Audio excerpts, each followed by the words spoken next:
Hello friends, welcome to the next class of how to learn English. आज फिर हम fill in the blanks करने जा रहे हैं। मैंने आपको पहले भी बताया था, फिलिंग द ब्लैंक्स हमारी राइटिंग स्किल्स को इम्प्रूव करने में बहुत हेल्प करता है, हमारी लैंग्वेज की अंडरस्टैंडिंग इम्प्रूव होती है और हम छोटी छोटी एक्सरसाइजेज में बहुत सारे रूल्स सीख लेते हैं। तो मैं आपको एक बार पढ़ के बता देती हूँ, उसके बाद आप ब्लैंक्स को फिल करके वीडियो के एंड में आंसर्स देख सकते हैं।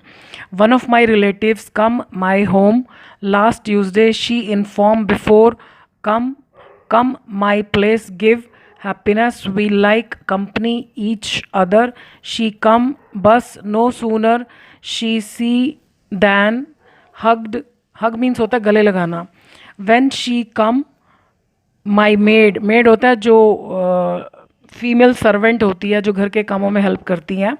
So my maid talk someone phone, she speak very loudly and do work the work one hand because she her phone the other hand, she talk since my friend came to my house, I get angry and go the kitchen and tell her stop talk and finish work, she realize महसूस करना हर mistake and apologise. Apologise का मतलब होता है माफ़ी मांगना। Apologise के बाद टू प्रपोजिशन आती है। तो आप जल्दी से इन ब्लैंक्स को फिल कीजिए और फिर आंसर्स टैली कीजिए। सो आइए शुरू करते हैं answers. One of my relatives, one of के बाद ये नाउन हमेशा प्लूरल होता है। अक्सर हम ये गलती करते हैं, हम सोचते हैं वन है तो यहाँ पर रिलेटिव आना चाहिए। एक्चुअली यहाँ पर ऑफ का मतलब है में से, तो मेरे रिश्तेदारों में से एक, तो ये हमेशा प्लूरल होता है ये यहाँ पर। सो one of my relatives came, had come नहीं आएगा क्योंकि हैड कम का मतलब है आया था, आ चुका था। तो कितने से कितने बजे के बीच में ये काम हुआ था हमें नहीं मालूम, इसलिए ये पास्ट इंडेफिनिट। केम, कम और गो, कहाँ जा रहे हैं आप, तो हमेशा टू प्रपोजिशन आती है, ऑन, इन, एट नहीं आता है।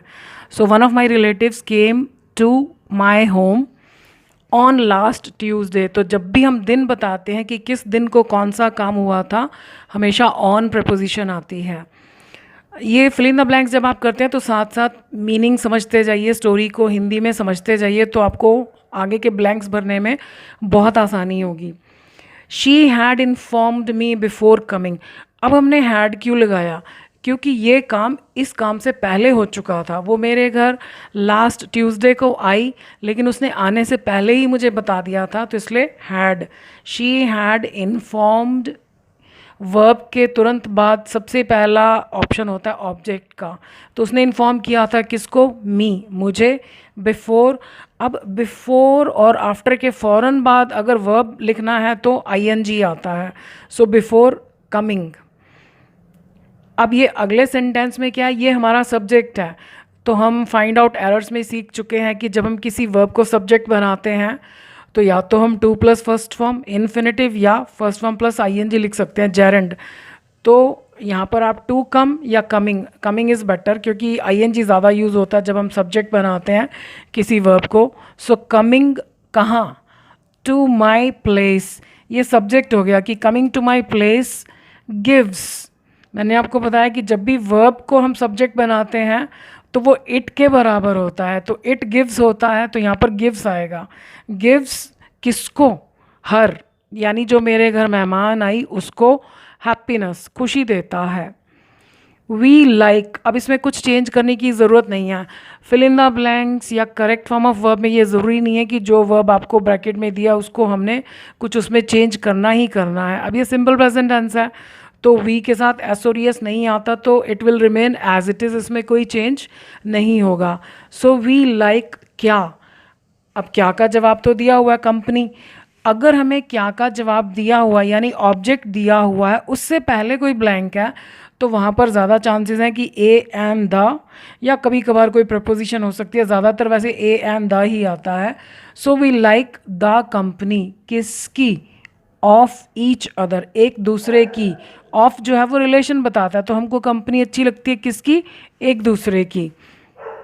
शी हैड कम बाय बस, अब ये भी उसके आने से पहले के बारे में बता रहा है कि उसने मतलब क्या चीज़ चूज़ करी आने के लिए। शी हैड कम, कम की थर्ड फॉर्म में भी अक्सर कई हम गलती कर देते हैं, केम लिख देते हैं, come came come, so she had come by bus. No sooner, अब ये नो सूनर हमने फाइंड आउट एरर्स में सीखा, पिछले फिल इन द ब्लैंक्स में भी यूज़ किया था। नो सूनर के बाद पहला वाला सेंटेंस, पहला वाला क्लॉज क्वेश्चन की फॉर्म में होता है। अब क्योंकि ये सारी स्टोरी ही पास्ट की है तो past tense. No sooner did she, see का सी ही रहेगा क्योंकि डिड के साथ फर्स्ट फॉर्म आती है। अब मैंने आपको बताया ना कि वर्ब के फ़ौरन बाद ब्लैंक आए तो सबसे पहला पॉसिबिलिटी क्या, ऑब्जेक्ट। तो उसने जैसे ही देखा, किसको, मुझे, फिर बीच में दैन आता है नो सूनर वाले सेंटेंसेस में, दैन के बाद हमने सब्जेक्ट गायब था, तो दैन शी हग्ड, किसको, मी, यानी उसने मुझे गले लगाया। व्हेन शी केम, जब वह आई मेरे घर, हैड नहीं आएगा। मोस्टली व्हेन वाले सेंटेंस में कहते हैं जब ऐसा हुआ, उसमें हैड नहीं, सिंपल पास्ट टेंस आता है। When she came, my made, यानी हमारे घर में जो काम करती हैं वो बातें कर रही थी। My maid was talking, past continuous tense. किससे, टू समवन, टॉक के बाद आप टू प्रपोजिशन भी लगा सकते हो, विद भी लगा सकते हो, दोनों ठीक है। वॉज टॉकिंग टू समवन भी हो सकता है, वॉज टॉकिंग विद समवन भी हो सकता है। ऑन फोन, फ़ोन पर, यानी जब मेरी रिश्तेदार मेरे घर आई तो मेरी मेड किसी से फ़ोन पर बातें कर रही थी। शी वॉज स्पीकिंग, वो बोल रही थी, वेरी लाउडली, बहुत ज़ोर से। And doing the work with one hand. अब ये देखो टेंस सेम है, सब्जेक्ट भी सेम है, तो हमने हेल्पिंग वर्ब भी रिपीट नहीं करा, सब्जेक्ट भी रिपीट नहीं करा, हमने सिर्फ मेन वर्ब के साथ आईएनजी लगा दिया। क्यों, वो बातें कर रही थी बहुत ज़ोर से और कर रही थी काम को एक हाथ से, तो हमने यहाँ पर डूइंग एंड डूइंग लिखा। यहाँ पर एंड डूइंग का मतलब है कि and she was doing, she मतलब मेड, लेकिन हमें उसे रिपीट करने की ज़रूरत नहीं क्योंकि एक ही सेंटेंस है, सब्जेक्ट भी सेम है, टेंस भी सेम है, तो हमें दोबारा शी वाज लिखने की ज़रूरत नहीं है। एंड डूइंग द वर्क, अब कर रही थी, क्या कर रही थी, काम, तो ऑब्जेक्ट तो हमको दिया हुआ है। यहाँ पर क्या, ए एंड द, वैसे हर भी लगा सकते हैं, she was doing her work, या द वर्क इज़ बेटर क्योंकि काम तो वो हमारा कर रही थी। So doing the work with one hand, एक हाथ के साथ, बाय नहीं आएगा। जब हम किसी चीज़ की सहायता से कोई काम करते हैं तो विद आता है, सो विद वन हैंड। क्यों कर रही थी एक हाथ से, because she had her phone.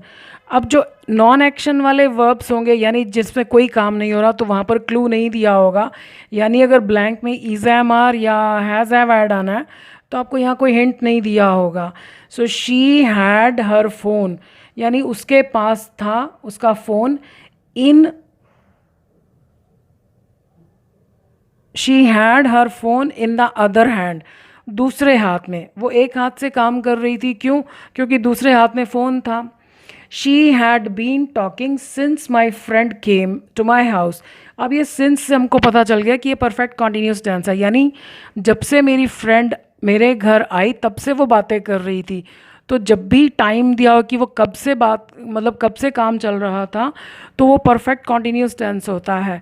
So she had been talking since my friend came, ये परफेक्ट कॉन्टीन्यूस प्रेजेंट में हो या पास्ट में हो, उसमें अगर सिंस लगाकर एक सेंटेंस आता है तो सेकंड वाला सेंटेंस सिंपल पास्ट टेंस में ही होता है।